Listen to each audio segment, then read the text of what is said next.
Orang kalau udah dekat setan malas mandi, bawaannya mau pakai parfum aja. Habis itu bawaannya mau marah-marah, stres, depresi, anxiety, scroll, akhirnya lewat waktu, makan pagi lambat, kena lambung, makan siang nggak makan nasi, ketemu sama orang, akhirnya galau, akhirnya terus hari berganti berubah jadi pekan, jadi bulan, jadi tahun, terus begitu terus berkubang. Jadi yang tahu itu siapa? Orang lain. Orang lain yang ngelihat ini kayaknya ini udah ada tanda-tanda stres, ini depresi. Orang lain. Jadi perlunya yang pertama, langkah pertama adalah menyadarkan diri. Yang menyadarkan diri itu siapa? Orang lain. Makanya kalau kita lihat teman kita, kawan kita yang sudah menghirup gas bocor berhari-hari, bertahun-tahun ini, segera kita sadarkan dia. Ini namanya menemukan titik balik. Lama hidup banyak dirasa, jauh berjalan banyak dilihat, lama jadi ustadz banyak yang curhat. Dulu bapak gimana titik balik taubatnya pak? Saya waktu itu pak ustadz mengiring jenazah. Pas lagi di pinggir pemakaman, di pinggir kubur, nggak tahu kayak ada yang dorong saya masuk ke dalam. Akhirnya saya megang jenazah, terasa dingin kaki saya pak ustadz sampai ke pinggang. Sejak itulah saya taubat.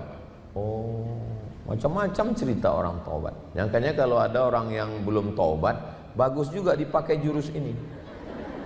Bawa dia udah agak dekat, senggolkan sedikit.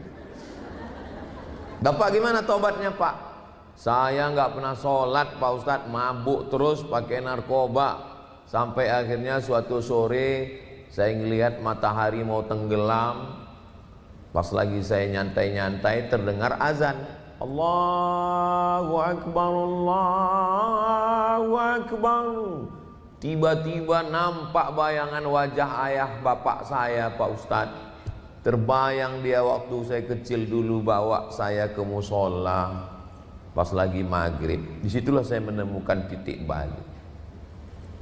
Kalau bapak gimana cara taubatnya? Saya lagi dengar ceramah, saya scroll, saya cari di YouTube, ketemu ada ustadz yang ceramah. Dalam hati saya, ini pasti saya ini. Ini nggak taunya ustadz lain. Ya nggak apa-apa. Kebenaran kan nggak mesti datang dari lidah kita. Bisa datang dari lidah orang lain. Yang penting dia ihdinas siratal mustaqim.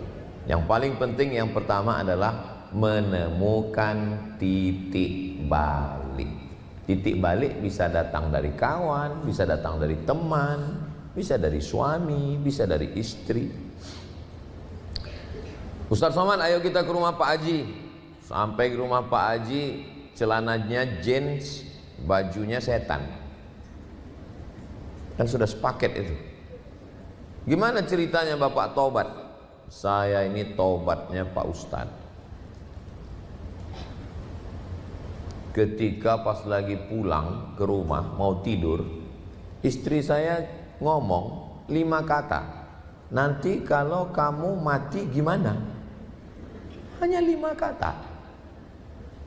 Nggak ada dengar ceramah, nggak ada khutbah, nggak ada tausiah. Tapi rupanya omongan istri yang dari hati itu sampainya ke hati. Itu kalau ngomongnya dari hati sampainya ke hati. Tapi kalau ngomongnya dari mulut itu cuma sampai mulut. Namanya LML, multi level marketing. MLN. Nanti kalau kamu mati gimana? Pas saya mau tidur terngiang terus Pak Ustadz. Nanti kalau kamu mati gimana? Sampai besok pagi, nanti kalau kamu mati gimana? Sampai pas mau pergi, nanti kalau kamu mati gimana? Itulah yang buat saya taubat Pak Ustaz. Jadi saya udah ketemu banyak orang. Titik baliknya itu macam-macam. Bapak gimana taubatnya Pak? Istri saya ini suka pengajian Pak Ustaz. Suatu malam dia minta jemput. Yang jemput aku ya, Ya aku lagi sibuk, ya udah naik taksi aja. Terus kalau aku dilarikan supir taksi, rupanya dia nggak sampai hati juga. Akhirnya saya jemput istri saya, Pak Ustadz.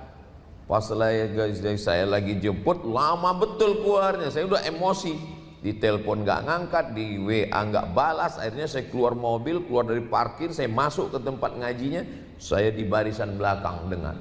Lama-lama enak juga ceramahnya. Akhirnya saya dengar, besok saya antar istri saya, besok saya jemput dia.